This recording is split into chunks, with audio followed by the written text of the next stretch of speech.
নমস্কার বন্ধুরা। বন্ধুরা, এখন বিভিন্ন রকম গভর্নমেন্ট স্কলারশিপ থেকে আরম্ভ করে বিভিন্ন রকম প্রকল্পে আপনার আধার কার্ডের সাথে মোবাইল নাম্বার লিঙ্ক না থাকলে সেই স্কলারশিপ এবং সেই প্রকল্পে রেজিস্ট্রেশনও করা যাচ্ছে না। আবার অনেক ব্যাংকের নতুন অ্যাকাউন্ট খুলতে গেলেও আধার কার্ডের সাথে মোবাইল নাম্বার লিঙ্ক মাস্ট থাকা চাই। সেই আধার কার্ডের সাথে মোবাইল নাম্বার লিঙ্ক না থাকলে কিন্তু আপনার কাজটি আর কি হবে না। তো আপনাদের যে আধার কার্ডের সাথে মোবাইল নাম্বার লিঙ্ক আছে কি না সেটা আপনারা কীভাবে জানবে, এবং আপনারা হয়তো লিঙ্ক করেছিলেন, ঠিক আছে, অনেক দিন আগে কোন নাম্বার লিঙ্ক করেছেন সেটা জানেন না, তো সেটা কীভাবে জানবেন? তো বন্ধুরা, তার জন্য আপনাদেরকে এই ওয়েবসাইটে ভিজিট করতে হবে। তো ওয়েবসাইটের লিঙ্ক আমি নিচে ডেসক্রিপশনে দিয়ে দেবো, দিয়ে দিলে আপনারা সেই লিঙ্ক থেকে এই ওয়েবসাইটে চলে আসবেন। তো আসার পর বন্ধুরা দেখুন, এখানে চেক আধার ভ্যালিডিটি বলে একটা অপশন আছে, এই অপশন আপনারা ক্লিক করবেন। তো ক্লিক করার পর দেখুন বন্ধুরা, এখানে আপনাদের আধার কার্ডের নাম্বারটা এখানে এন্টার করবেন। তারপর বন্ধুরা এখানে আপনার ক্যাপচার কোডটা দেবেন।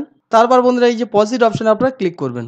তো দেখুন বন্ধুরা, পজিট অপশনে যখন আমি ক্লিক করেছি দেখুন এখানে কিন্তু মোবাইল নাম্বারের জায়গায় দেখুন বন্ধুরা এখানে নাম্বার হচ্ছে লিঙ্ক আছে এবং মোবাইল নাম্বারের লাস্ট 3টে সংখ্যা দেখাবে। তো আপনাদের যে মোবাইল নাম্বার লিঙ্ক থাকবে সেটি এখানে 3টে সংখ্যা দেখাবে। আর যাদের বন্ধুরা এখানে মোবাইল নাম্বার লিঙ্ক নেই, তো তাদের ক্ষেত্রে এখানে NULL বলে লেখা থাকবে, ঠিক আছে। তো এইভাবে আপনারা বুঝতে পারবেন যে আপনাদের আধার কার্ডের সাথে মোবাইল নাম্বার লিঙ্ক আছে কি নেই, এবং যদি থাকে কোন নাম্বার লিঙ্ক আছে। তো বন্ধুরা, ভিডিওটা আপনাদের কেমন লাগলো সেটি কমেন্ট করে জানাবেন, এবং ভিডিও যদি আপনার ভালো লেগে থাকে তাহলে বন্ধুরা চ্যানেলটিকে সাবস্ক্রাইব করবেন।